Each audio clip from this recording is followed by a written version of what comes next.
E a gente, voltando aí, todo mundo. Então, o que vírgula é mesmo? É uma pausa. Pausa o quê? Sintática. Quem que exige? Alguém exige, alguém faculta, alguém impede. Então, vamos ver agora um caso. Vou fazer. Mas para fazer a letra D, primeiro eu vou falar aqui sobre esse caso aqui, ó.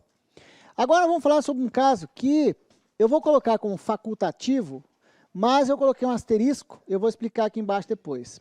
Tá? Que é o seguinte, ó. Modernamente, muitas bancas consideram, muitos gramáticos consideram esse aqui um caso facultativo. É o caso da vírgula para isolar, olha o termo, gente, adjunto adverbial deslocado. Vamos entender. Adjunto adverbial deslocado. Deslocado como? Porque é o seguinte, ó, existe uma coisa que a gente chama ordem direta da oração. Ordem direta. Não é ordem correta. Não existe ordem correta para uma oração. Mas existe uma ordem convencional. A ordem direta convencional é ter o sujeito antes, no início da oração, seguido do verbo, depois de objetos, direto ou indireto, os complementos verbais, e por último, adjunto adverbial. Adjunto adverbial é aquele termo sintático que é a função de quem na oração? Adjunto adverbial é o nome da função que tem função do advérbio na oração. Função do advérbio ou de locução adverbial na oração.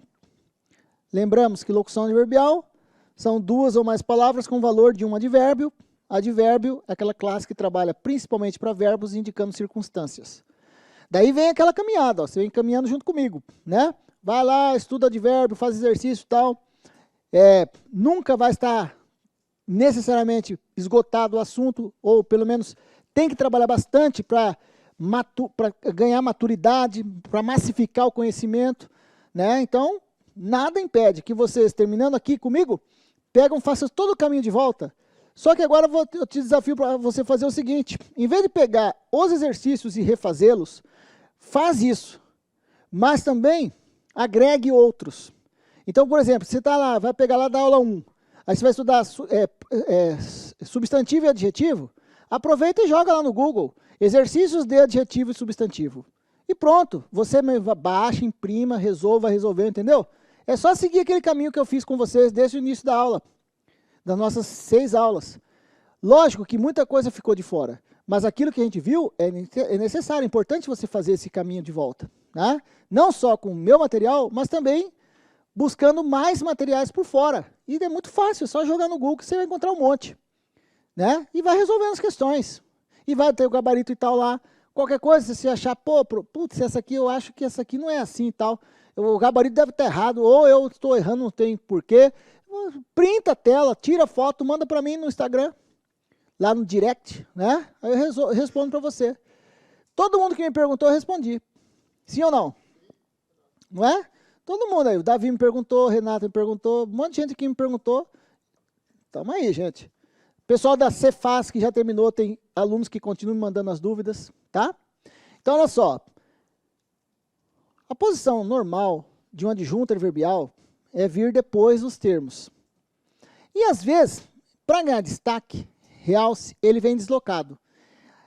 Ele vem deslocado entre o verbo e o objeto. Ele vem deslocado entre o sujeito e o verbo. E é muito comum também que ele venha no início da oração. Na gramática moderna, muitos gramáticos já consideram a vírgula para o adjunto adverbial deslocado como facultativa, um caso facultativo, apenas para realce do adjunto adverbial. Apenas para realce. O que é um realce, gente? Um destaque. Apenas para um destaque. Mas não há consenso sobre essa regra sobre essa vírgula para o adjunto adverbial ser facultativa. Não há consenso. Muitos gramáticos mais tradicionais, lá, os conservadores, os clássicos, vão dizer que essa vírgula é obrigatória para o adjunto adverbial deslocado. Então, você tem que dançar conforme a banca. Você tem que pegar exercício da banca e resolvendo para ver o posicionamento dela, o que ela sente, o que ela diz. Agora, nessa questão aqui, da letra D da questão, nós não estamos julgando se a vírgula é facultativa ou não. Nós estamos julgando se posso usar, se está certo o emprego. Independentemente de alguém dizer se a vírgula é facultativa para o adjunto adverbial deslocado ou não, o que não vai estar errado é usar a vírgula. Muita gente vai dizer que é obrigatória, mas ninguém vai falar que é proibida. Então veja só a sua letra D. Lá para as bandas de Santa Catarina, choveu durante 20 dias sem parar. Então está aqui o verbo, é chover no sentido literal mesmo, não tem sujeito, oração sem sujeito, né? E eu pergunto, quando que choveu? Durante 20 dias. Choveu onde? Lá para as bandas de Santa Catarina. Esse termo aqui, ó, é um termo que trabalha para o verbo, mas não é complemento do verbo. É um termo auxiliar que indica a circunstância de lugar. Então, o que ele vai ser? Ele vai ser um adjunto adverbial de lugar. Qual é a posição dele aqui na oração? Ele veio deslocado para o início da oração. É praxe, é convencional usar a vírgula para destacar o adjunto adverbial. Então, eu quero saber o seguinte, essa vírgula está errada aí? Não, ninguém vai dizer que está errada. Nisso, todos são unânimes. Mesmo quem acha que ela seja o quê? Facultativa. O que não vai achar é que ela está errada. E é isso que nós estamos julgando aqui. Fala, Renato.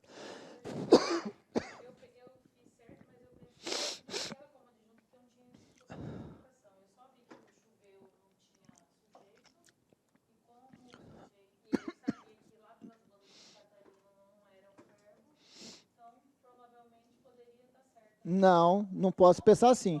Não, a Renata está propondo que só pelo fato de não ser o sujeito, ela viu que não tinha, era oração sem sujeito por causa do verbo chover, indicando sentido real, não tem sujeito. E como o termo lá para as bandas de Santa Catarina, ela viu que não era o sujeito porque não tem, então a vírgula estaria certa. Não é bem assim. Porque às vezes você não tem o sujeito, você tem outro termo que não pode vir isolado. Tá? Então agora, já com base no conhecimento, você sabe que essa vírgula está fazendo o que aí, gente? Ela está aqui isolando quem? O adjunto adverbial deslocado. Colocá-la como obrigatória ou facultativa é uma questão apenas de convenção. Por isso o asterisco aqui, ó. Nessa eu coloquei como obrigatória, mas aqui eu já coloquei como facultativa. Por quê? Porque isso é muito personalista, quem achar um ou outro. É muito pessoal dizer se a vírgula é obrigatória ou não. Uma coisa é certa, se você usar essa vírgula, ninguém vai dizer que está errado. Agora, dependendo da banca, pode considerar essa vírgula como obrigatória. E outros podem considerar como facultativa. E aí, são vários tipos de cobranças. Entenda, vamos por partes, passo a passo. Nesse exercício, para este exercício, o fato de ter a vírgula aí, está certo? Sim. O fato de ter a vírgula está certo. Agora, dependendo da banca, poderia considerá-la como obrigatória ou facultativa. Mas ela estar aí, ninguém vai dizer que está errado. Porque ela... Agora, qual seria a justificativa dela? Aí tem outro tipo de questão, em que a banca fala, na linha tal, a vírgula isola um adjunto adverbial deslocado. E você? A justificativa para a vírgula. A vírgula isola um adjunto adverbial deslocado. O que é deslocado? O que é deslocado? É fora da sua posição normal. Qual que é a posição normal de um adjunto adverbial? É vir depois de tudo, dos termos dentro da frase. Tá? Então, no final da história, essa vírgula também estava certa. Confirmando, qual a resposta errada? Era A mesmo. Era A mesmo. Vírgula separando o sujeito do verbo. Tá bem? Agora, vamos exercitar mais isso. Então, agora, daqui para frente, nos exercícios, vão aparecer adjuntos adverbiais locados. A coisa vai tomando corpo, tá, gente? Você vem me acompanhando e a coisa vai tomando corpo. Tá. Então, agora...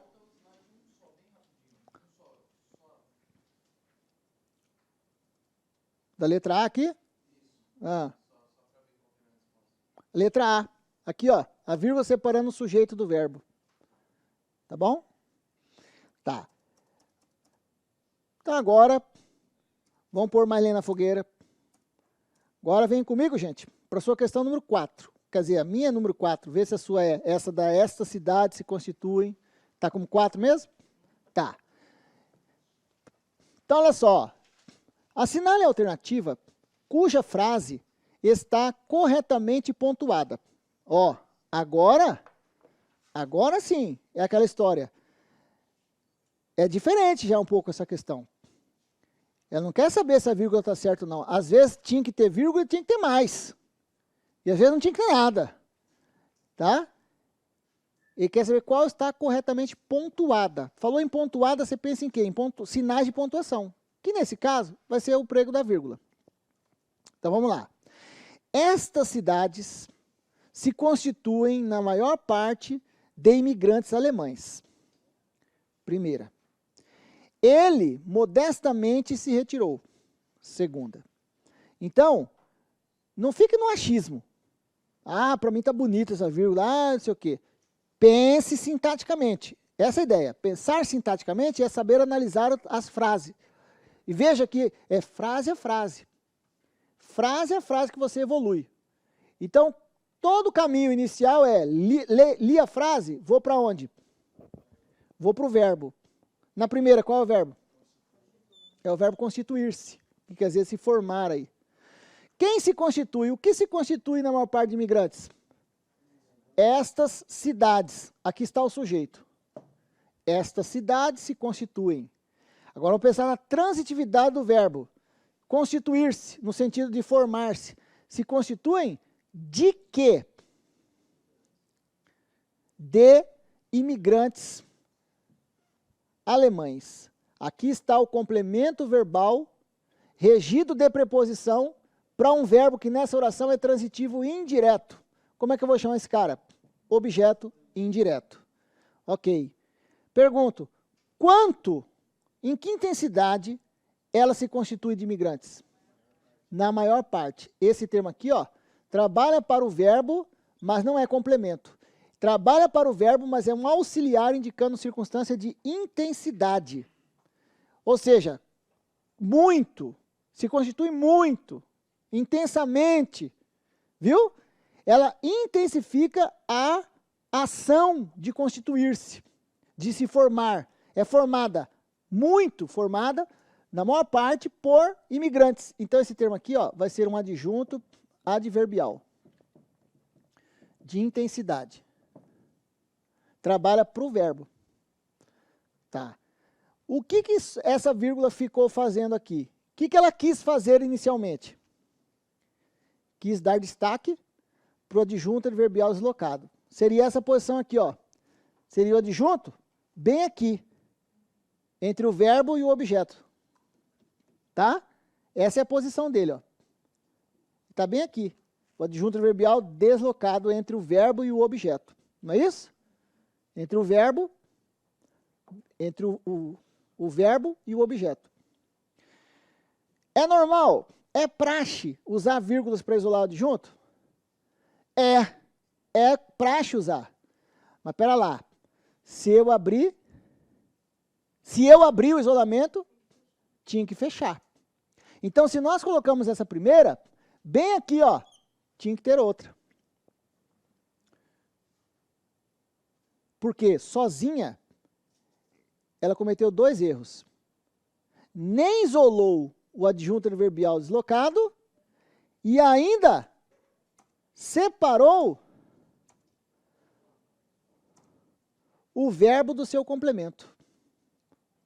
Isso, na primeira. E ainda separou o verbo do seu complemento, objeto indireto. Professor, toda vez que for o verbo for transitivo indireto, o complemento ele também vai ser objeto indireto? Sim. Por isso que ele chama objeto indireto, porque é o complemento do verbo transitivo indireto. Não.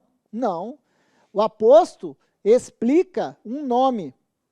o adjunto adverbial trabalha para o verbo. Então, por que você me perguntou isso? Porque fica parecido com o isolamento do oposto. Não é?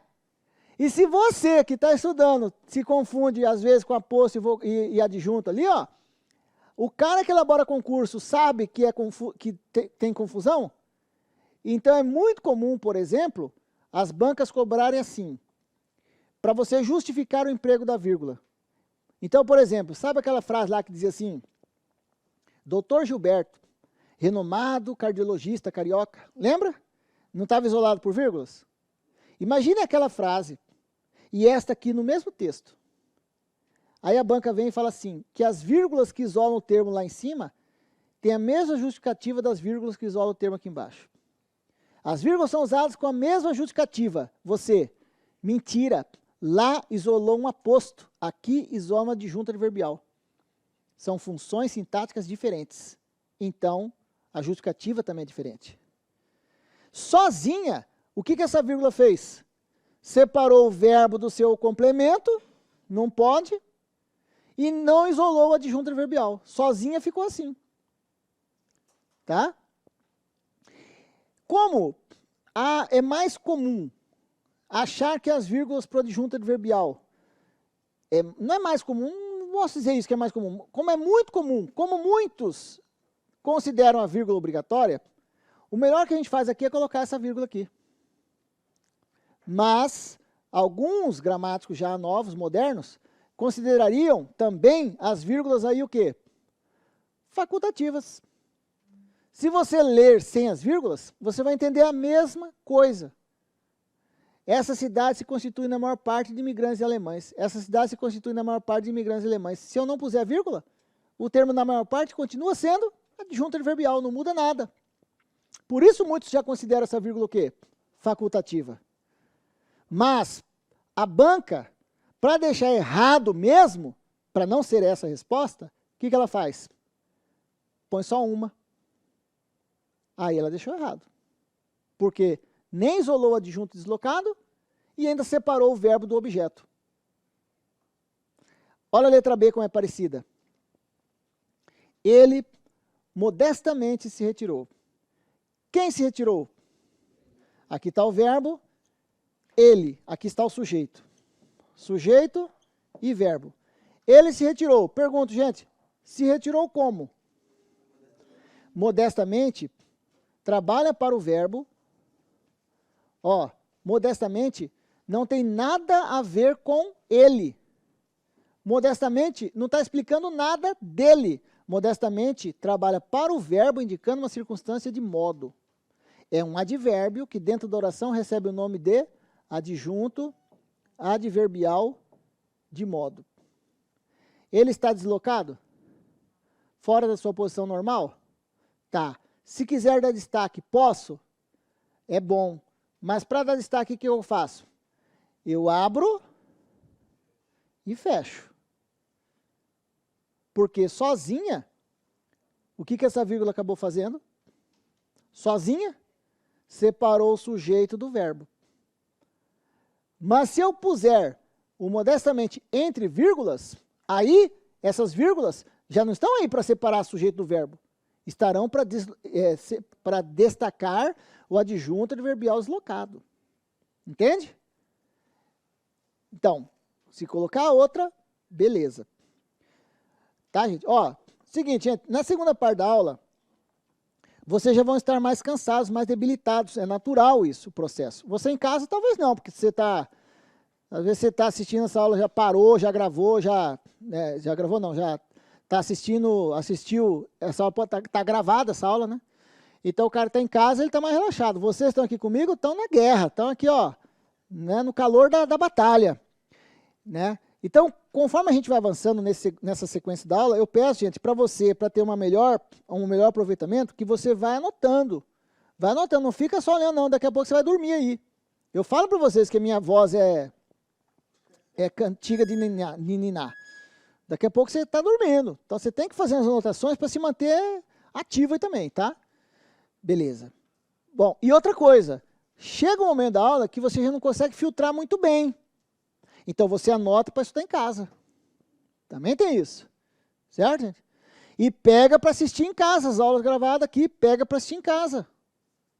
Quando eu estiver falando isso aqui, ó, agora você vai lembrar desse momento. Fala assim, olha, ó, eu estou vendo o que o Augusto falou aquele dia, que eu tinha que estar assistindo agora, e está acontecendo isso agora. Legal o processo do gravado, né? Né? Pô, que facilidade, né, cara? Gente, eu falo para vocês, vocês estão com a faca e o queijo na mão. Agora, pega a faca e corta o queijo, pô. Né? Vocês têm a faca e o queijo na mão. Certo? Vocês têm a fome e a vontade de comer. Né? O que eu sempre falo, para você ser um concursando de verdade, você tem que estar com... Isso eu falo direto nas aulas, os alunos já sabem. Primeira vez que eu vou falar para vocês agora. Você tem que estar com os olhos injetados de sangue e a faca nos dentes. É faca nos dentes e os olhos de sangue. Como se fosse pronto para matar ou morrer. Né? Faca na caveira, faca onde você quiser. O que importa é estar com a faca pronta para chuchar o bicho. E no caso do nosso bicho é quem? Não é o seu concorrente, o bicho é a prova. É a prova, é a banca. É o FMT, é a FAPEC, é o que for. Né? Isso. Então, gente, A e B estão fora. Beleza? Ó, trabalhou em cima de quem?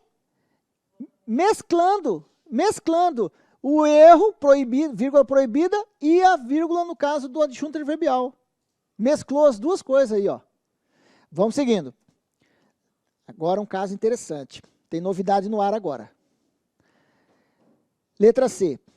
Você pretende cursar medicina.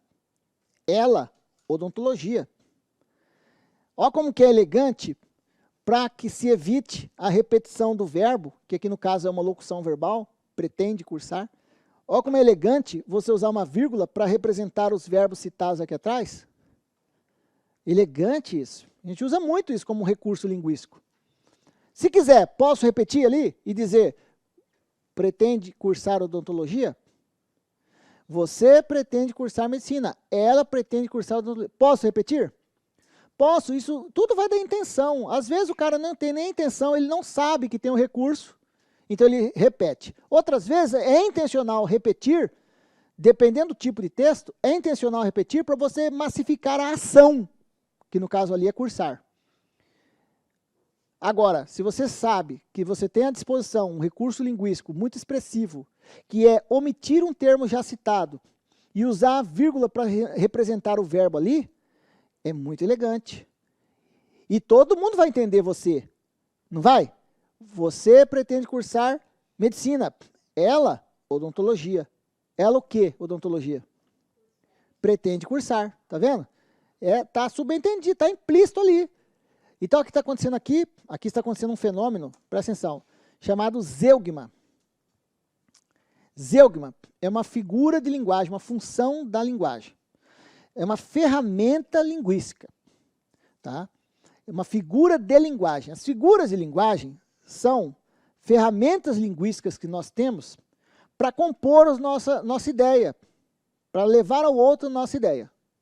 Uma grande função sintática, uma grande figura de linguagem chama zeugma, que é isso ali, ó, a omissão, a supressão, a retirada de um termo subentendido e já citado. Tá? Essa é a zeugma. A zeugma é um tipo, é um tipo de elipse.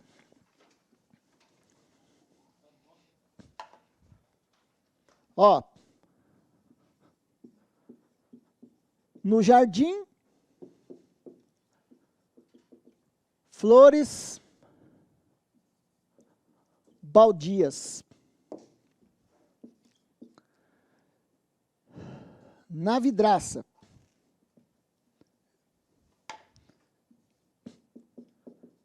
Na vidraça. Opa! Vidros quebrados. Ó. No jardim, flores baldias. Na vidraça, vidros quebrados. Tem algum verbo escrito aqui? Aqui nessa frase tem algum verbo, mas está implícito. Essa vírgula aqui não está aqui meramente para separar, para isolar um adjunto adverbial de lugar. Ela está aqui para representar um verbo, para indicar a elipse de verbo. Me dá um verbo aí, que eu podia colocar aqui.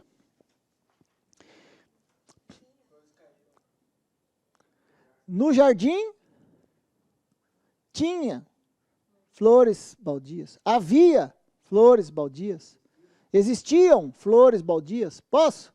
Vamos usar o verbo haver em pessoal. Havia, fica assim, ó, no singular, porque não tem sujeito assim, no sentido de existir. Se aqui embaixo eu pensasse no existir, ficaria existiam, porque o existir tem sujeito. Flores baldias para o existir seria o sujeito, enquanto para o verbo haver seria só o objeto direto. Mas não está escrito o verbo. Mas está implícito onde? Na vírgula. Então aqui não está ocorrendo a zeugma. Aqui é só elipse. Mas aí no caso você colocou havia aí, que é um verbo impessoal. Isso, impessoal, verbo impessoal. Por isso que havia no singular. Não concordo com flores baldias. Tá? Tá. Mas enxerga o que eu estou falando agora. Concentra no que eu estou falando. Essa vírgula está subentendida nela o quê? Um verbo. Qualquer verbo, você que inventa o verbo. O tempo verbal também não interessa. Se quiser dizer há flores baldias, houve flores baldias, o tempo verbal não importa aqui, gente. Importa que está implícito um verbo ali, certo? Tá. Então é assim. Elipse é uma figura de linguagem que corresponde a isso aqui, ó. Omissão, que é a supressão, a retirada, omissão, supressão de termo subentendido. É daqui que a gente cria o tal do sujeito elíptico, a elipse do sujeito. Neste momento, estudamos português. Quem estuda português? Nós. Está escrito nós? Falei nós? Não, está implícito no verbo. É o sujeito elíptico, desencial, oculto. Então, a elipse pura e simples é essa. Já a zeugma é um tipo de elipse que corresponde a isso aqui, ó, a omissão de termo subentendido, ela é um tipo de elipse, e já citado. Então complementa com isso aqui, ó, para ser a zeugma, e já citado. Então a gente pode, por exemplo, criar a imagem de conjunto e subconjunto, né?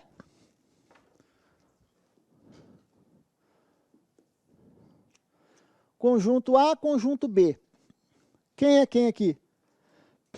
Conjunto A e B. O conjunto A contém o B. O conjunto B está contido em A, certo? Quem que é o A? É elipse. E o B é a zeugma. Toda zeugma é uma elipse. Mas nem toda elipse é uma zeugma. Para ser zeugma, já tem que ter sido citado. Tá? Mas, dificilmente, você vai encontrar uma banca que vai dizer que aqui, essa vírgula, está indicando a zeugma do verbo. Dificilmente. Geralmente, as bancas falam um nome genérico. Falam o quê? Que a vírgula está indicando a elipse do verbo. Que lá na vírgula temos verbo elíptico. Tá? Entende esse termo? Verbo elíptico? É um verbo que não está escrito, está implícito. Se disser isso, que aqui nós temos a locução verbal elíptica, a locução verbal está elíptica, que ocorre a elipse do verbo, elipse da locução verbal, você diz o quê? Beleza, você não vai desconfiar e falar, não, isso não é elipse, isso é zeugma. Mas a zeugma é uma elipse. Tá? E a maioria das vezes se chama só pelo nome genérico. Elipse. Bacana? Então, não há consenso também se essa vírgula é obrigatória. Então, nem quero que você pense nela como obrigatória. Eu quero só que você pense o porquê que essa vírgula está certa aí. Ela pode não ser obrigatória, mas ela está certa. O que ela está fazendo ali? Indicando a elipse do verbo. Essa vírgula, então, indica a elipse do verbo. Temos verbo elíptico na frase. Tá? Então é o seguinte, ó. Existe uma palavra, um termo, que quer dizer substituto. Esse termo vem dos textos religiosos. Dos textos religiosos. Então, por exemplo, na cristandade, desde o Velho Testamento, usava-se um animal para representar, para pagar os pecados do cara. Aí o cara tinha vários tipos de animais, vários tipos de sacrifícios. Né? O mais top de linha era de um cordeiro. Matar um cordeiro. Né? Um cordeiro imaculado, sem mancha, tal. Um cordeiro, uma ovelha. Né? Por exemplo, você conhece aquela passagem bíblica quando Abrão, ele não chamava nem Abraão ainda, era Abrão o nome dele, que Deus chega para ele e fala, Abrão, quero que você me dê seu filho como sacrifício. E ele fala, cara, isso nunca aconteceu. Deus nunca pediu prova de matar pessoa, é só animal. Mas, se ele pediu, ele tem o poder de ressuscitar depois. E Abrão creu nisso. E pegou o seu filho, Isaque, e levou, subiu o monte. E subindo o monte, lá pelas tantas, Isaque era um adolescentezinho ainda, bobinho, inocente, não sabia de nada. Sabe de nada. Isaque faz a pergunta inocente. Pai, nós temos aqui o fogo, que o fogo se levava. Temos aqui a lenha, mas cadê o cordeiro para o sacrifício? E a resposta de Abrão? Deus proverá, meu filho. Imagine o coração de Abrão falando aquilo. E subiram. Chegou lá, Abrão abriu o jogo. Meu filho, é você que é o cordeiro, tal. Deus me mandou, tal. Isaque podia achar que Abrão estava doido, porque ele já era velho. Ele falou, pô, meu pai pirou, velho. Quer saber? Estou vazando. Não. Isaque foi, tá bom, pai. Ele amarrou, montou o altar, as pedras, tal. Colocou a lenha. Quando ele ia desferir a facada, o que aconteceu? Deus falou, não mates o rapaz. Né? Ouviu? Não mates o rapaz. E porque hoje sei que não me negasse teu filho, não negarei o meu, para salvar a tu e a tua descendência. Foi ali a promessa da vinda de Jesus. Né? Beleza. Eles olham e, coincidentemente, tem um cordeiro com chifre enroscado nos galhos. Eles pegam o cordeiro e matam. Aquele cordeiro substituiu quem? Isaque. E depois, no futuro, Jesus ia substituir quem? Todo mundo. Então, nós podemos dizer que esse termo, existe um termo para isso, um nome técnico para isso, dentro da terminologia cristã ou religiosa. Nas religiões também tem isso, não só o cristianismo, que é o cordeiro vicário. Cordeiro vicário, o que é isso? É o que substitui, é o que paga a penalidade pelo outro. Então, na Bíblia diz, não diz com essas palavras categoricamente, mas os religiosos dizem que Jesus foi o cordeiro vicário perfeito. Né? Que tudo era símbolo de Jesus como sendo cordeiro. Cordeiro o quê? Vicário. É de vicário que você tem o termo vigário. Que antigamente era comum ter o vigário, que eram padres de paróquias. Antigamente chamava vigário. Não sei por que inventaram esse termo, o conto do vigário, que aí no conto do vigário quer dizer ser enganado. Deve ser que surgiu de algum padre que enganou alguém e aí virou o conto do vigário. Mas vigário em si é um padre, e ele representa quem naquela localidade? Um poder superior. Né? Tá. Por que eu estou falando tudo isso? Porque se um dia cair para você isso aqui, ó, que esta vírgula aqui é uma vírgula vicária. Olha lá, gente. Uma vírgula vicária. O que é isso, gente? A vírgula vicária é a vírgula que substitui o verbo. O poder da vírgula, substituir o verbo. Né? Ó, com certeza, uma frase como esta, para dizer se está certo ou não, uma justificativa para o emprego dessa vírgula, com certeza, na maioria das vezes, falariam o quê? Que a vírgula indica um verbo elíptico. Que a vírgula indica a elipse do verbo. Tá? Praticamente todas as bancas cobram assim. Mas já vi em concursos, às vezes pontuais ali, uma banca ou outra, falando, usando essa terminologia. Na linha tal, temos um caso de uma vírgula vicária. Putz, só quem está estudando mesmo para saber. Porque você fala, cara, o que é isso, vicária? Pense, é a vírgula que substituiu. E no caso, quem que ela substituiu ali? O próprio verbo. A vírgula vicária substitui o verbo. Beleza? Agora que vem o seguinte.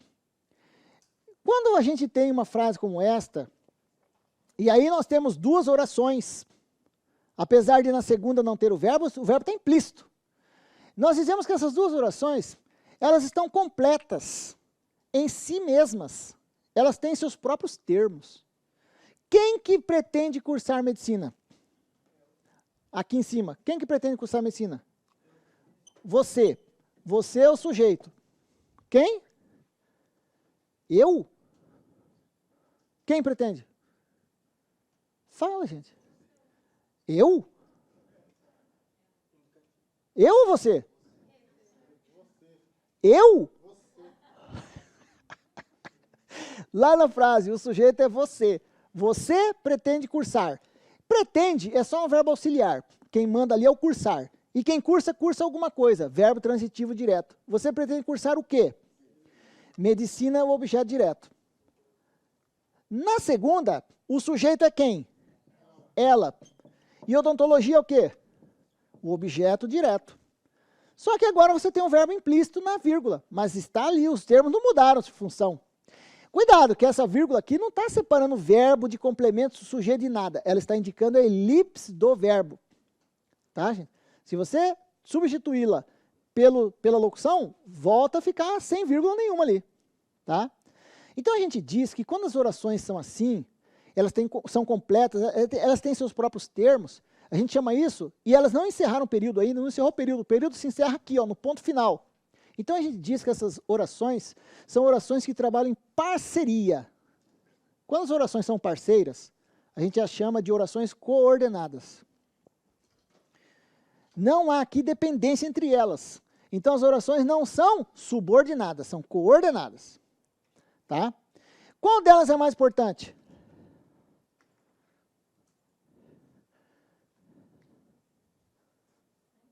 Isso não tem mais importante. Elas têm o mesmo peso, por isso que elas chamam coordenadas. Quando houver coordenação, haverá colaboração, parceria e não dependência. Dependência é quando houver subordinação. Então, quando houver subordinação, você tem uma oração que chama subordinada e tem uma oração que chama principal. Aqui não. Aqui são coordenadas. Daí, vem uma outra regra interessante, que você vai ver melhor no seu material complementar desta aula. Depois, agora não. Está ali, no material complementar desta aula. A partir do material da sala de aula, eu só falei da vírgula. Teoria de vírgula. No material complementar, tem teoria do ponto e vírgula, e dos dois pontos, e eu acho que eu pus travessão também. Aqui, agora, a gente vai justificar este ponto e vírgula. Tá? Por que que ele está certo? Qual que é a justificativa? Porque os sinais de pontuação nunca são ao bel prazer casualmente. Tem uma justificativa de o sinal estar ali. E nesse caso, o ponto e vírgula está fazendo isso aqui, ó. Ele está isolando orações coordenadas, em que pelo menos uma delas já tem a vírgula. Orações coordenadas já com vírgula ou vírgulas, tá? Em que já há vírgula ou vírgulas. Vamos entender a hierarquia dos sinais aqui. Porque aqui existe uma hierarquia. Tem um sinal aqui que está lá só para indicar a elipse, que é quem? A vírgula. E tem um ponto e vírgula que está aqui separando uma oração da outra. Então, hierarquicamente, gente, o ponto e vírgula, nesse caso aqui, ó, ele é superior à vírgula. O papel dele é superior ao da vírgula. Vamos pensar no seguinte, que nós temos aqui, lá na sua casa, quem que mora em casa aqui? Casa. Você tem vizinho. Ok. Na sua casa tem paredes? Nos cômodos tem paredes? Tá. Imagine que as paredes da sua casa sejam vírgulas, travessões, sinais dentro da sua casa. Tá? Tá. Se não comprometer a estrutura do prédio, você pode quebrar uma parede, abrir outra, ampliar um quarto, fazer, não pode fazer assim? Desde que não comprometa a estrutura, beleza, a casa é sua, você que inventa o que você quiser fazer nela. Ok, esta é a vírgula. Tem hora que você pode usar, tem hora que você não precisa usar, é facultativa, tal, dentro da mesma oração. A oração é a sua casa, beleza? A oração é a sua casa. Agora, do lado de lá tem quem? Tem o seu vizinho. E entre os dois existe um muro. Entre a sua casa e a casa do vizinho tem um muro. Você pode fazer o que você bem quiser com aquele muro? Não, aí não. O muro separa os quintais. Vocês colaboram um com o outro tendo um muro no meio, não é? Enfim. O muro separa os vizinhos, ok? Ok. Qual das paredes é mais importante em termos ali na convivência? São as paredes da sua casa, em termos de hierarquia, de poder, de alguma coisa de decisão. As paredes da sua casa ou o muro? O muro é mais importante. O muro você não pode brincar com ele. Fazer o que você bem quiser. Certo? Com suas paredes você pode. Entre consenso sua família, vamos derrubar essa aqui, vamos fazer uma sala, vamos fazer aqui um ampliar, não sei o quê. Agora lá no muro não dá. A casa do vizinho tem as paredes dele também? Ele faz o que ele quiser lá nas paredes dele? Mas o muro não. O muro é o ponto e vírgula. O muro não está separando simplesmente termos, cômodos da sua casa. O muro está separando duas orações. Entende a minha comparação?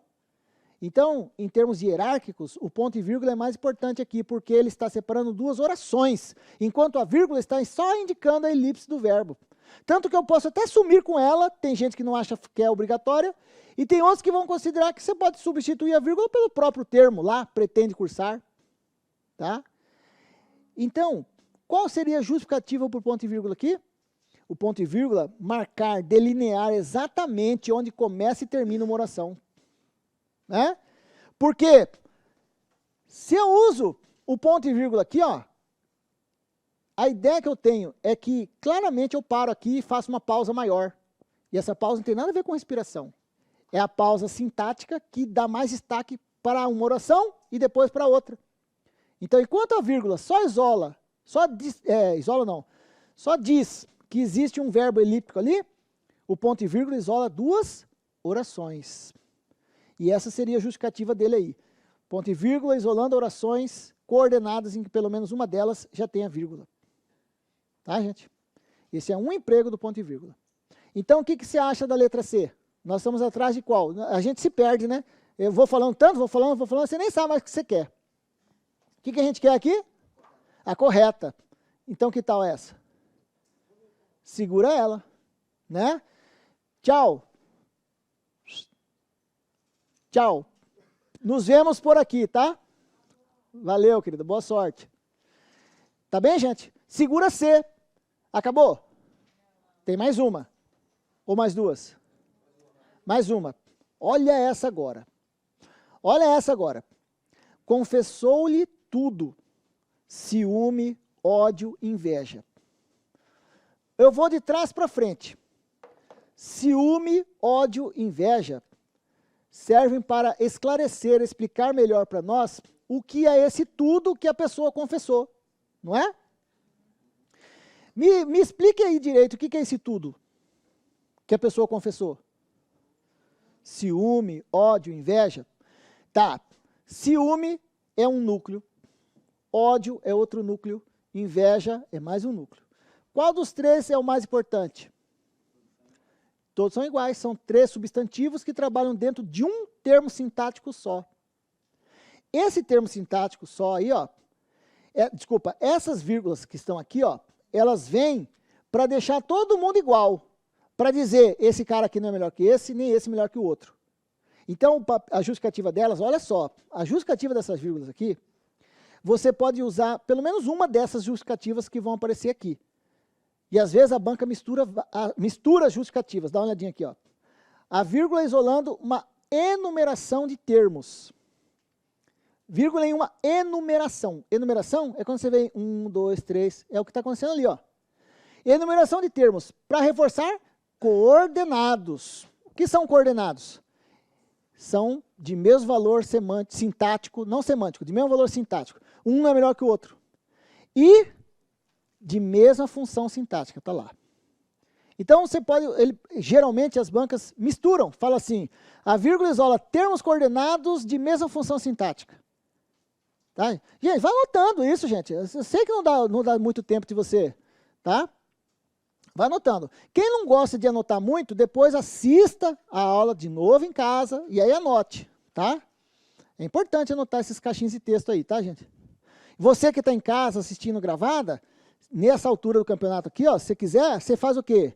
Printa a tela, ou pausa o vídeo, faz a anotação, tá, gente? Essa aqui é a justificativa para essas vírgulas. Ó, olha só. Isso aqui, ó, ódio, não é um termo explicativo de ciúme. Isso aqui não é um aposto que explica quem é ciúme. Nem também que explica inveja. São três coisas que o cara sentia ali no contexto. E o cara confessou tudo. Confessou ciúme, ódio, inveja. Tá? Então, eu quero saber das vírgulas. Se elas estão corretas? Sim. Quando você tem um sujeito composto por mais de 2 núcleos, João, Maria, José, vai separando um do outro pela vírgula. Quando você tem objeto direto, comprei canetas, apagador, relógio, copo, vai separando todo mundo por vírgula. Termos coordenados em enumeração de mesma função sintática. Tá? Agora, olha só. Esse termo que está em vermelho, ele está aqui, aí sim, para todos eles juntos, explicarem quem é o tudo. Não estão aqui explicando o que é esse tudo?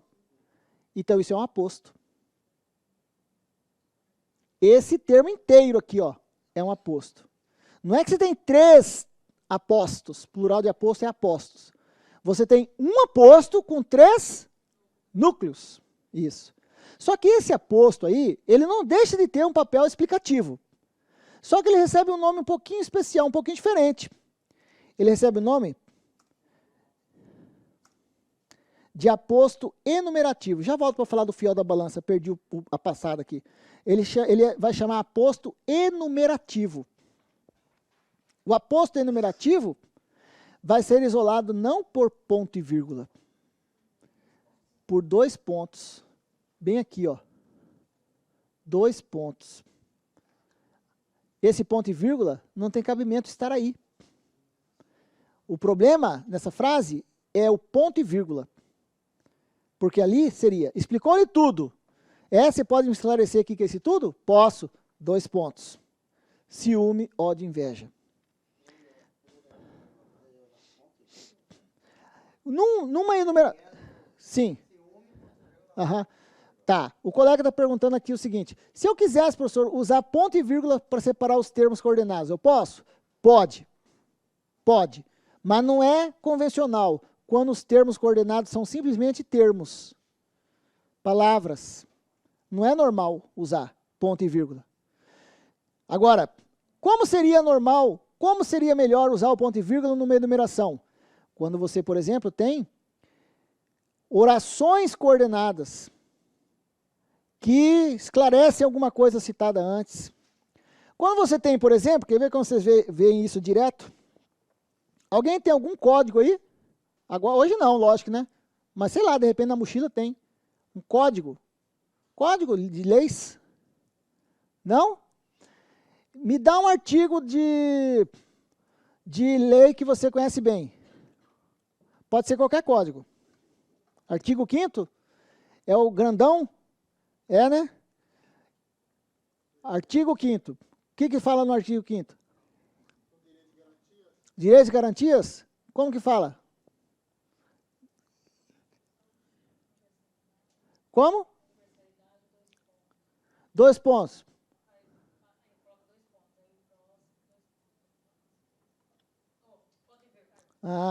Quando você tem os incisos, os parágrafos de um artigo, os incisos de um...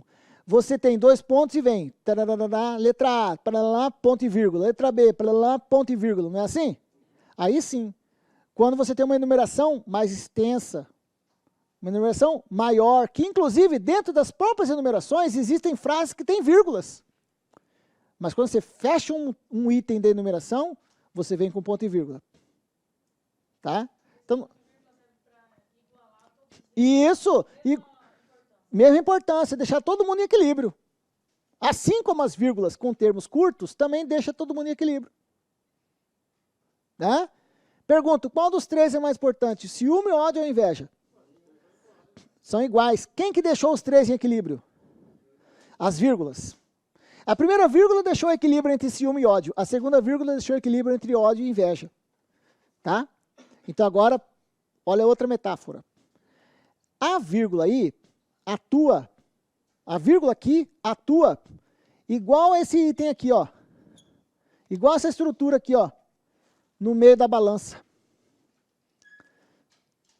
Você já ouviu falar no termo fiel da balança? Ele existe. O fiel da balança é isso aqui, ó. É o corpo da balança no meio dela. Esse é o fiel da balança.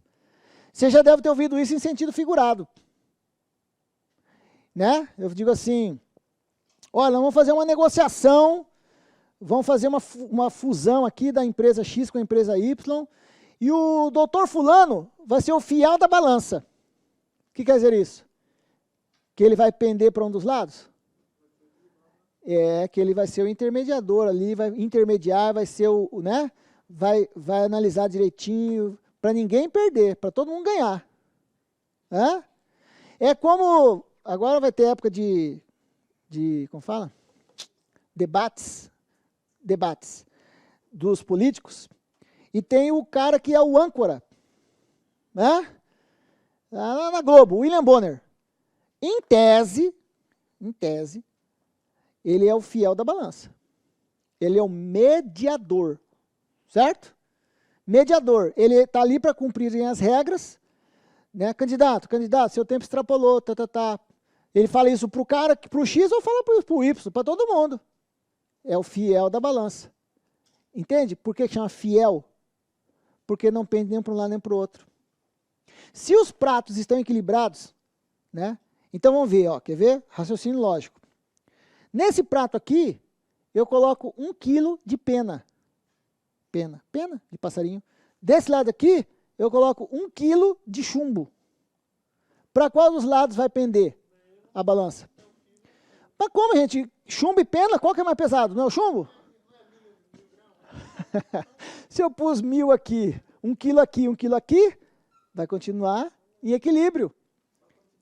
E quem que mantém o equilíbrio ali? É o fiel da balança. Né? Se o prato, se ele estiver numa superfície plana, os dois pratos ficam ali justinhos. Se estiver desnivelado, pode mudar de posição, certo? Tá. Mas entende o que são as vírgulas aqui, gente? são o fiel da balança. A mesma coisa é o ponto e vírgula numa cadeia enumerativa de termos coordenados, de orações coordenadas. É o fiel da balança.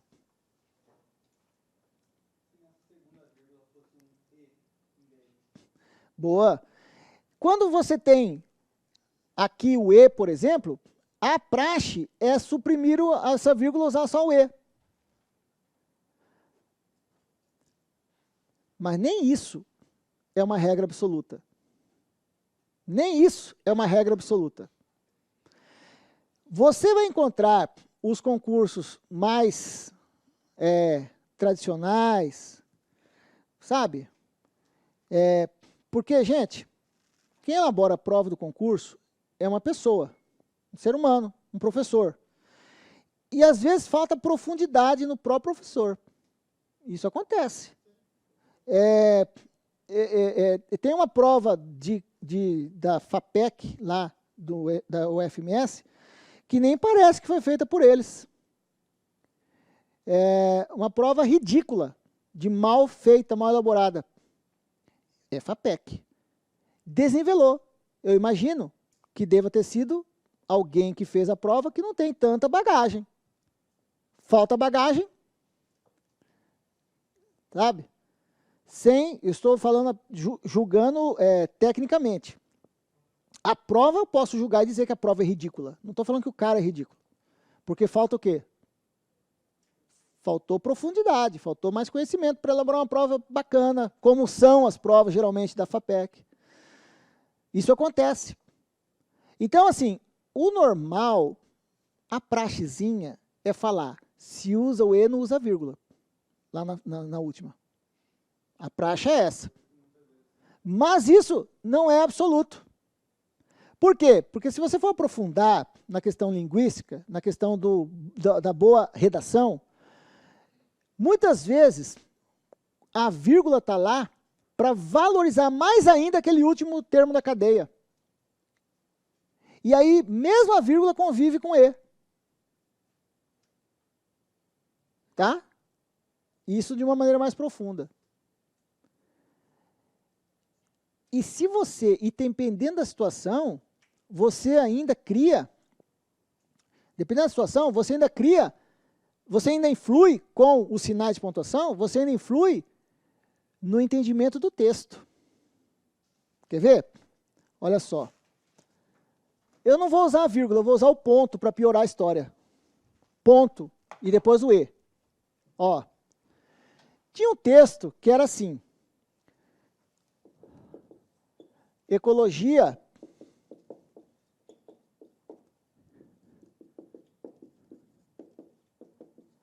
é coisa de viadinho. Ou, perdão, veadinho, né? E aí, o cara que é ecólogo não se sente ofendido? Mas aí o texto continuava assim. E de macaquinho, de antinha, de papagaiozinho, e de xaxim, de samambaia, de floresta, e de iraná, e de toda a flora e fauna que gritam por socorro, e dararararará. Não era um texto forte esse? Era intencional o cara encerrar a frase bem aqui, e deixar ecologia com o de viadinho? Era intencional? E aí vinha com E. E, D, tatatá, D, tatatá. O que é esse D, tatatá, D, tatatá? É o paralelismo com a palavra coisa. Entende? Coisa de viadinho, mas também é coisa de antinha, de macaquinho, tatatá. Então, era só uma forma que o cara tinha. Podemos dizer que hoje seria politicamente incorreto brincar assim, mas o cara chama atenção, não chama? Para a campanha? O cara chama atenção. Tinha outra que era assim. Essa era da Vale do Rio Doce. Vale. Ponto. Cada vez mais verde. Ponto.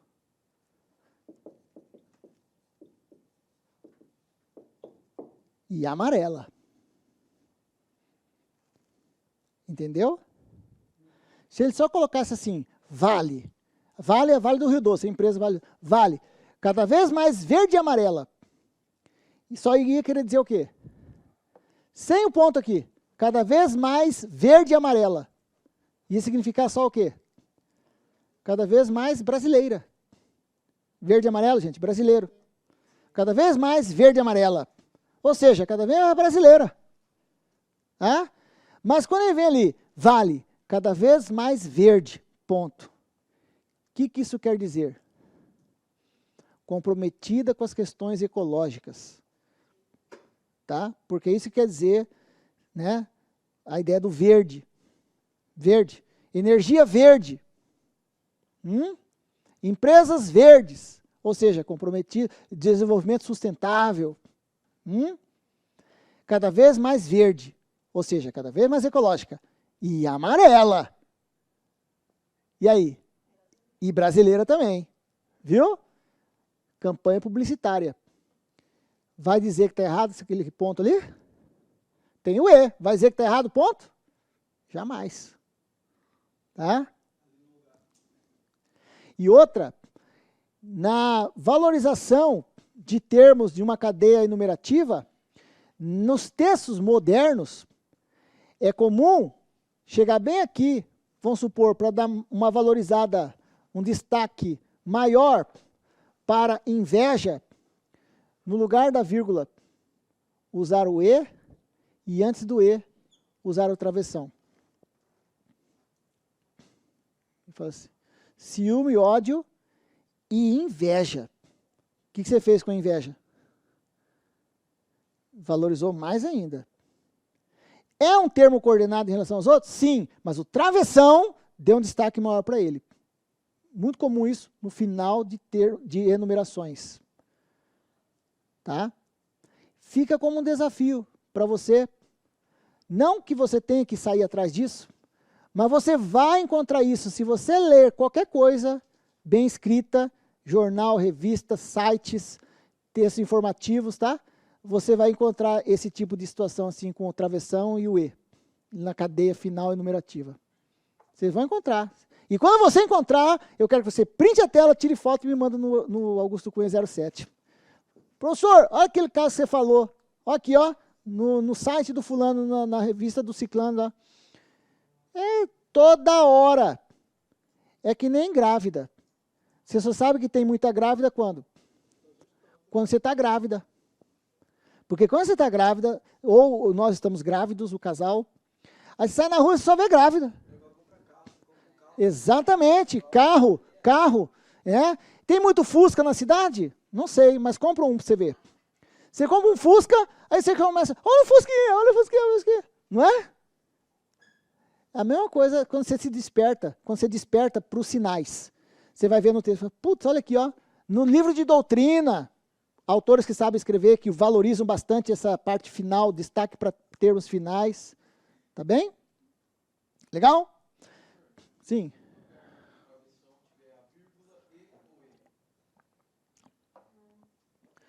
Então, aí vai depender da banca, cara. Foi o que eu falei no início da explicação disso. Tem gente que considera errado. Por quê? Porque não tem a profundidade. Por isso que eu falei da prova da FAPEC. Aí você vai ter que ver conforme a banca, o exercício.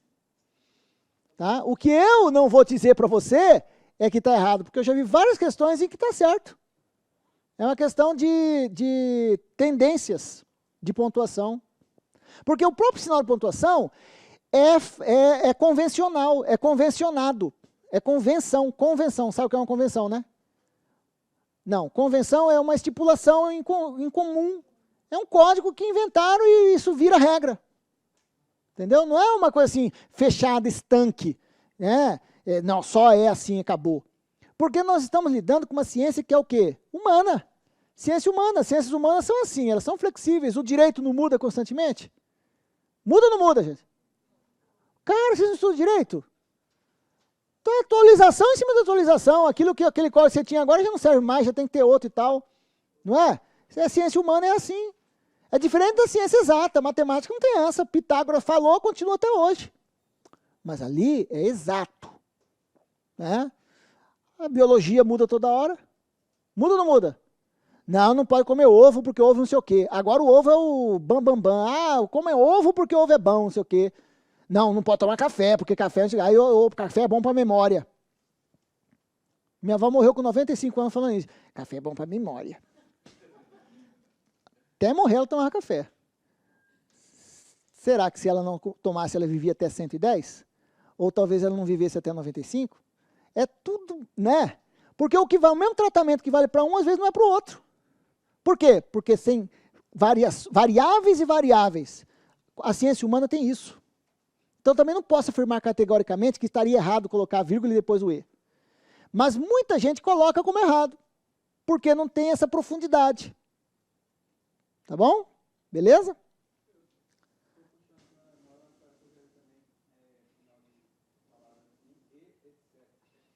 Aí não, etc. não aceita E.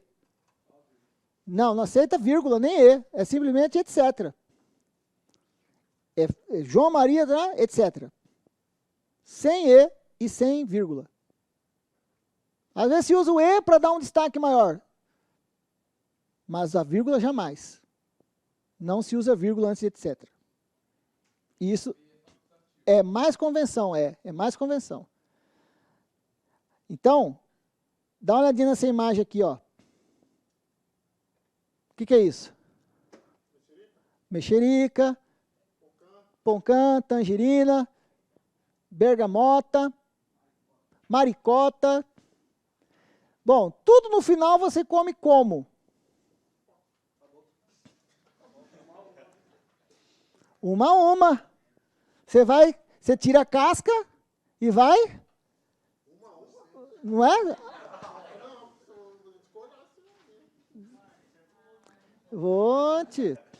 Tá, você vai tirando gomo por gomo, não é? Não é assim? Não é assim? Então, o que é isso aqui? O que é isso aqui? Esse aqui, a tangerina, é o aposto enumerativo. É a minha metáfora proposto enumerativo. O que ela faz? Ela explica o todo. É como se eu estivesse pegando o todo que o aposto enumerativo explica, como se eu estivesse pegando o todo e fragmentando em gomos. A tangerina completa é o termo que ele vai explicar. Aí você pega o termo que ele vai explicar e decompõe em pedaços. São os gomos. E qual dos gomos aqui é o mais importante? E isso não tem um mais importante que o outro. É a imagem que eu uso para o aposto enumerativo. Entende? Você já comprou, já fechou a lista de convidados? Já convidei todos. 2 pontos. João, Maria, José, Bonifácio, Parará, Pererê. O que ele está fazendo? Explicando quem é todos. Entende? É o aposto enumerativo. O erro aqui foi usar o ponto e vírgula. Eram os 2 pontos. Beleza? Legal, né, gente? Tá indo? Vamos mais um pouco. Então, agora dá uma olhadinha na sua questão número 6. Para mim é 6, vê se a sua é 6. 2, questão número 2, gente. Pô, não sei por que ficou tudo isso tão errado assim, gente. Mas, enfim. Questão número 2, tá? Ó, a alternativa em que há erro no uso da vírgula é... Tá. Sem reforma social, as desigualdades entre as cidades brasileiras crescerão sempre.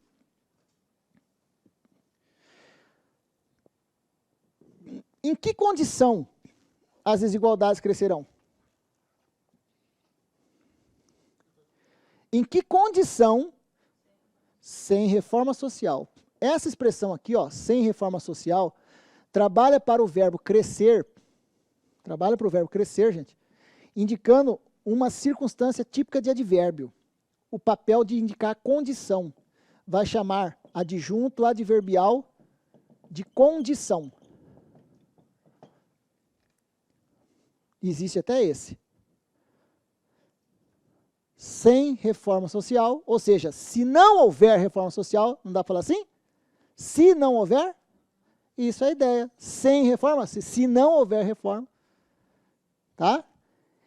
E essa vírgula, tudo bem para isolar o adjunto adverbial anteposto, deslocado? Tudo bem. Agora, o que é que crescerá bastante, gente? Quem crescerá bastante? As desigualdades entre as cidades brasileiras. Núcleo, desigualdades. Quem é esse cara? É o sujeito. Espera aí. Esse é o sujeito? Aham. Então, o que essa vírgula está fazendo aqui? Está mal separando. Separando mal o sujeito do verbo. Tá? O que nós queremos achar aí? A que está errada. Então, eu quero que você pense agora um minutinho no seguinte. Por que que as outras estão certas? Essa aí está errada. E por que que as outras estão certas?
Errava, né?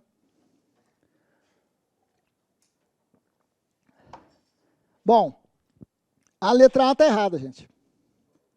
A letra A está errada, a vírgula separando o sujeito do verbo, né? Já tem um erro aí. Não há consenso que a vírgula para o adjunto adverbial seja obrigatória, por isso coloco o asterisco. Alguns vão tomar como facultativa, enfim. O fato é que, estando a vírgula aqui esta, ninguém vai dizer que está errado, a primeira vírgula. O problema estava na vírgula proibida separando o sujeito do verbo. Mas acabou que aconteceu a mesma coisa na segunda. Ó a segunda. Depois falaram o professor, os pais, os alunos e o diretor. Quem falou? Só? O professor, os pais, os alunos e o diretor. Tudo isso é o sujeito. É um sujeito composto. Quais são os núcleos? Professor, isso, pais, alunos, diretor. Qual é o mais importante dos termos aí? Qual? Todos uma ova. É o professor, velho. Sem ele não tem nada o resto. sem mim, vocês não estão aqui. Ué, vocês vêm aqui para ficar olhando para as paredes? Não é? Viu? Ó, cara, escreveu aqui para me ver. Ô, guribão, eu queria ter um filho assim. Puxa saco. Vestido da Renner. Angel. Angel é o nome dele em casa. Na rua é Anjinho. Bom, gente, não tem um melhor que o outro. É todo mundo em equilíbrio, todo mundo igual. São termos coordenados de mesma função sintática em enumeração. Não é assim? Então, para isolar um do outro, a gente vai usando as vírgulas. Ó. Beleza, vírgula, vírgula. Como entre o último e o penúltimo já tem o E, eu não preciso. Tem gente que vai até achar que está errada a vírgula colocando ali. Outros vão dizer que é facultativa. E se eu quisesse valorizar o diretor, eu podia usar um travessão bem aqui. Ó. E o diretor, e o diretor. O fato é que o cara não quis aprofundar tanto, não quis mexer em vespeiro. Deixou assim só o E, beleza. Bom, essa vírgula está certa? Essa vírgula está certa? Agora, o que essa vírgula está fazendo aqui? Isso, essa vírgula está mal empregada. Então, no final, eu não sei se eu montei essa questão, tirei exercício, porque eu faço às vezes isso, pego alternativas de uma questão, jogo em outra e tal, sei que acabaram ficando duas erradas. Se fosse uma questão de concurso, mesmo se fosse no concurso, ela seria anulada. Porque tem dois erros, Beleza? Mas tá bom, a gente está fazendo exercício juntos aqui, dizemos que as duas estão erradas. Tá? Tá. Agora vamos justificar as outras. Por que as outras estão certas? Então essa vírgula aqui ficou errada aqui, ó, separando os verbos do sujeito. Mesmo erro que teve lá em cima, teve aqui. Tá? Agora, olha a letra C. Olha a letra, deixa eu ver se eu coloquei alguma coisa. Olha a letra D primeiro. Letra D primeiro. Ó. Os jovens buscam a felicidade na novidade. Os velhos nos hábitos. Ó, entenda a frase. Os jovens buscam a felicidade na novidade. Os velhos nos hábitos. Os velhos o que nos hábitos? Buscam a felicidade. Olha aqui, ó. Ó a vírgula indicando a elipse, que nesse caso, até além do próprio verbo, também do próprio objeto direto do verbo. Né? Posso chamar isso de vírgula vicária? Substitui o verbo. O verbo ficou ali estranho. Substitui o verbo. Ou, no caso aqui, substitui a expressão inteira. Olha lá. E são duas orações. Não são? Apesar de não ter verbo na segunda, expresso, mas está subentendido. São orações coordenadas. Uma não é melhor que outra. Essa vírgula aqui é a parede da sua casa. Mas o ponto e vírgula é quem? É o muro que separa a sua casa da do vizinho. Porque cada oração é como se fosse uma casa. Então, hierarquicamente, qual dos dois sinais é mais importante ali? O ponto e vírgula cumpre um papel superior de isolar duas orações coordenadas. Então, está tudo certo nessa. E aqui só uma observação sobre essa frase. Essa frase é muito interessante. Que conforme a gente vai amadurecendo, vai passando o tempo, você vai ficando mais resistente às novidades. É natural isso no ser humano, né? Você já viu aqueles velhinhos que gostam de uma novidade? Difícil. Difícil. Velho gosta de rotina. Quem gosta de novidade é jovem. Então, quando você começar a não querer mais sair, passear, fazer coisa diferente, tá ficando velho. Já viu isso? Ô, cara, você tá ficando velho, pô, vamos sair e tal. Né? E isso é verdade mesmo. Tá. Agora olha só a outra. No dia 15 de novembro, pausa, feriado nacional, continua, foi proclamada a República. Por que que nós temos essas vírgulas aqui? Elas estão isolando, esse termo, feriado nacional, está aqui para explicar o dia 15 de novembro? É um termo explicativo para o nome, que no caso é o próprio nome do dia, o 15 de novembro. Posso chamar isso de quê? O aposto explicativo. As vírgulas isolando um aposto explicativo. Se eu quisesse dar mais destaque para esse aposto, eu poderia usar parênteses? Parênteses para o aposto. Se eu quiser dar um destaque maior ainda, duplo travessão. travessões. Tá? É o que há de mais moderno para isolar um aposto. Os travessões. Ganha mais destaque ainda. Então, beleza? Letra C e D estão corretas. Uma última pergunta em relação a esta letra C. Por que que o dia 15 de novembro é feriado? Né? Mentira. Ah, porque a proclamação da República. Que República? Até para a República é importante. A res pública, até parece, né?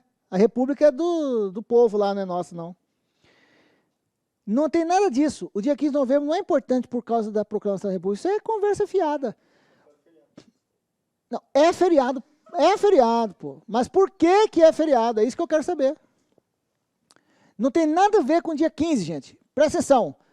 No dia 15 de novembro, você vai acordar cedo, levantar, pôr a sua mão no peito e cantar o hino do Flamengo. Por que é feriado? Porque é aniversário de fundação do Clube de Regatas do Flamengo. Olha lá. Viu? Olha lá. Olha o que está falando aqui. Um dia especial para se cantar ao mundo inteiro a alegria de ser rubro-negro. Cante comigo, Mengão, acima de tudo, rubro-negro. Tá? Então, no dia 15 de novembro deste ano, você vai lembrar disso. A hora que você estiver na sua casa, folgadinho lá, tal, você lembra, levanta, põe a mão no peito e canta. Uma vez Flamengo, sempre Flamengo. Última questão, saideira. Olha essa aqui, gente, questão de alto nível. Ó, saideira. Tchau, querida, valeu. Tamo junto. Até a próxima. O número de doações cresce desde 1997. Esse texto aí falava sobre doação de órgãos no Brasil. Doação de órgãos. Era uma campanha para doação de órgãos e tal. E aí falava assim, o número de doações cresce desde 1997. A banca foi lá no texto, pegou essa frase e tirou do texto e disse assim, outro tipo de questão muito comum em concurso, ó. A forma inadequada de pontuar as alterações dessa frase é forma inadequada de pontuar as alterações. Ou seja, ele mudou termos de posição e continuou usando vírgulas e tal ali. Pontuar, usar sinais de pontuação. No caso, é a vírgula, tá? Ele quer que está errada. Bom, então o que você faz? Antes de mais nada, você tem que julgar os termos que estão na frase. Lá em cima, na frase original. Tudo começa onde? Aqui o verbo, cresce. Pergunto, o que é que cresce, hein? O número de doações. Aqui está o sujeito, você está vendo o sujeito?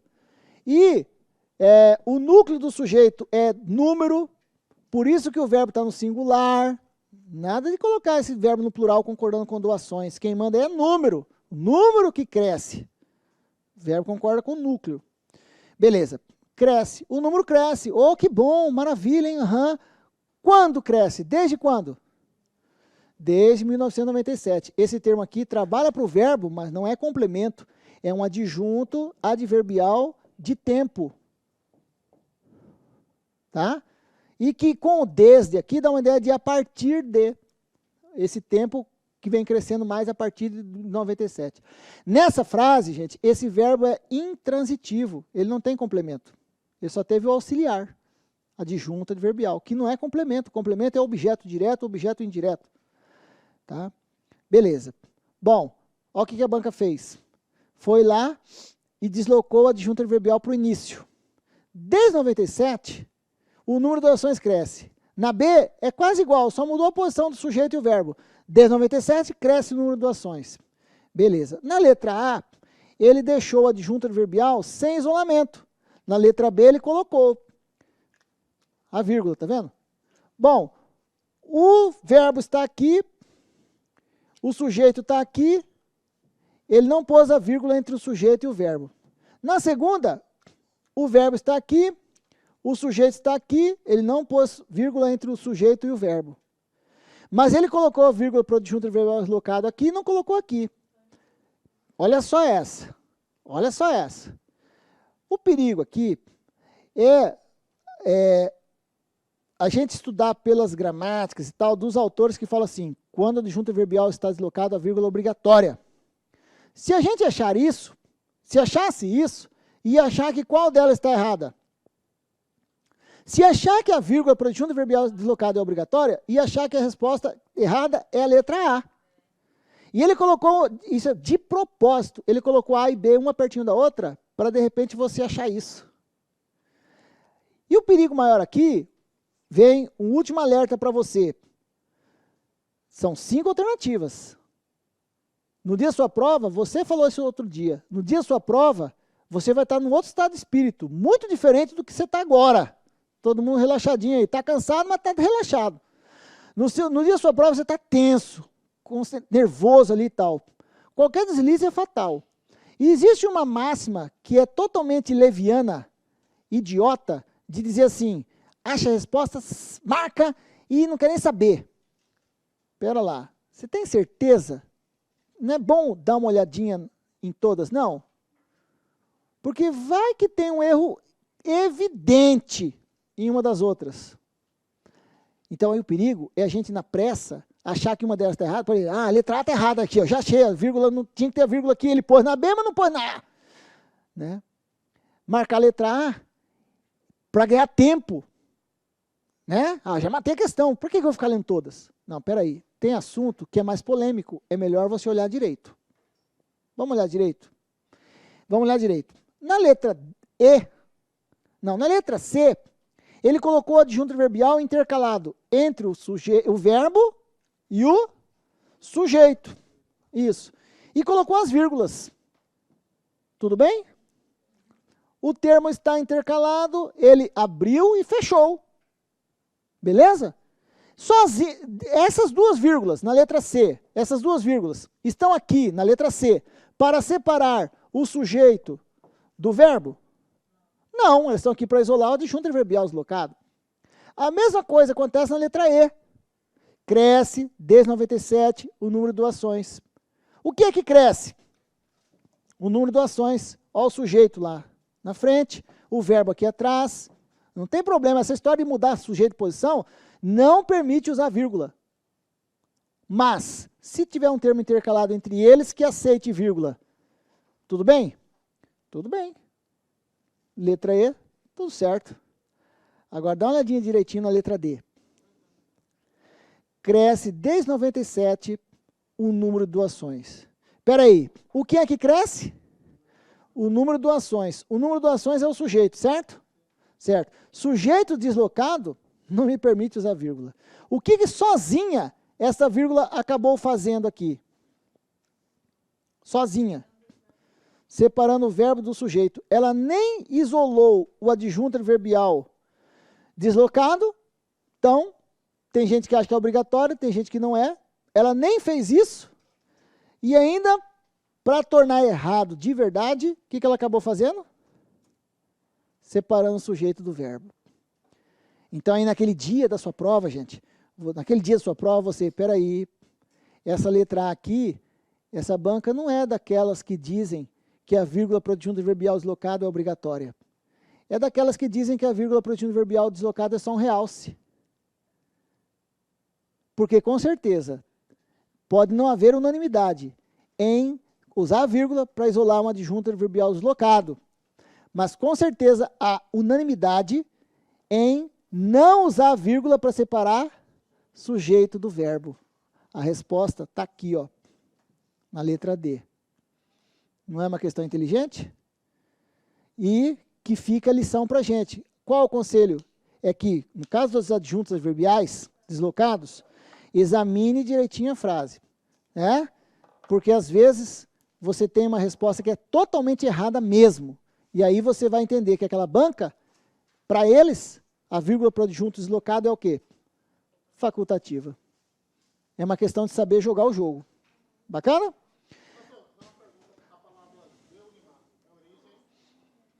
Eu acho que é grego. É grego. Uhum.